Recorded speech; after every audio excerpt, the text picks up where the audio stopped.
how do you make a teacher great? Now, it seems like the kind of question that people would spend a lot of time on and that we'd understand very well. And the answer is, really, that we don't. Let's start with why this is important. Well, all of us here, I'll bet, had some great teachers. We all had a wonderful education. That's part of the reason we're here today, part of the reason we're successful. I can say that, even though I'm a college dropout. I had great teachers.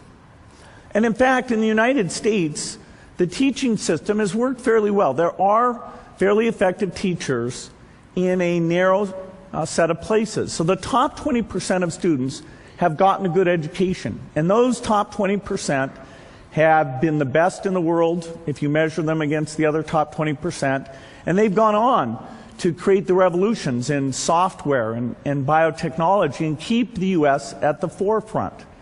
Now, the strength for those top 20% is starting to fade on a relative basis, but even more concerning is the education that the balance of people are getting. Not only has that been weak, it's getting weaker. And if you look at the economy, it really is only providing opportunities now to people with a better education. And so we have to change this. We have to change it so that people have equal opportunity. We have to change it so that the country is strong and stays in the forefront of things that are driven by advanced education, like science and mathematics. When I first learned the statistics, I was pretty stunned at how bad things are. Over 30% of kids never finish high school. And that had been covered up for a long time because they always took the dropout rate as the number who started in senior year and then compared it to the number that finished senior year because they weren't tracking where the kids were before that. But most of the dropouts had taken place before that. And so they had to raise the stated dropout rate as soon as that tracking was done to over 30%.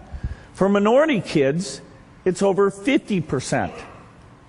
And even if you graduate from high school, if you're low income, you have less than a 25% chance of ever completing a college degree. If you're low income in the United States, you have a higher chance of going to jail than you do of getting a four-year degree. And that, doesn't seem entirely fair.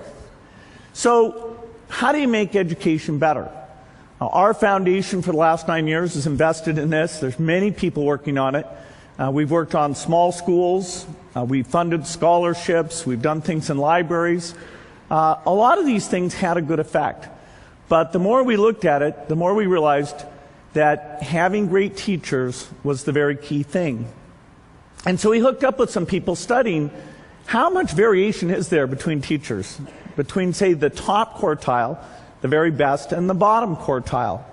How much variation is there within a school or between schools? And the answer is that these variations are absolutely unbelievable.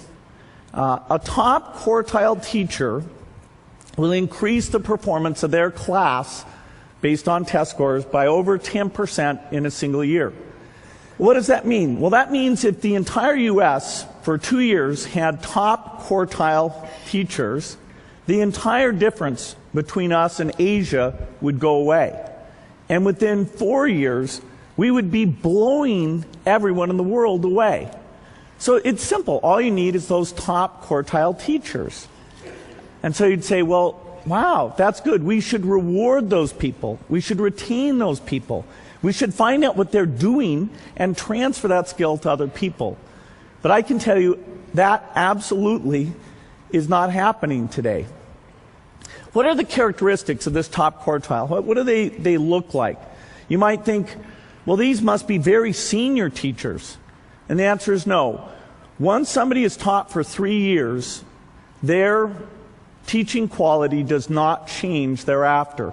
The variation is very, very small. You might think, well, these are people with master's degrees. They've gone back and they've gotten their master's of education. This chart takes 4 different factors and says how much do they explain teaching quality. That bottom thing, which says there's no effect at all, is a master's degree. Now, the way the pay system works is there's two things that are rewarded. One is seniority, because your pay goes up and you vest into your pension. And the second is giving extra money to people who get their master's degree. But it in no way is associated with being a better teacher. Teach for America, slight effect. For math teachers, majoring in math is a measurable effect.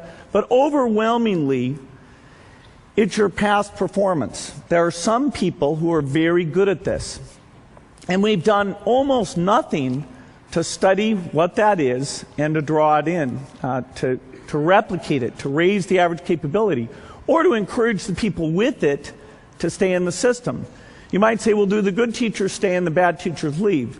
The answer is, on average, the slightly better teachers leave the system, and it's a system with very high turnover. Now, there are a few places, very few, where great teachers are being made.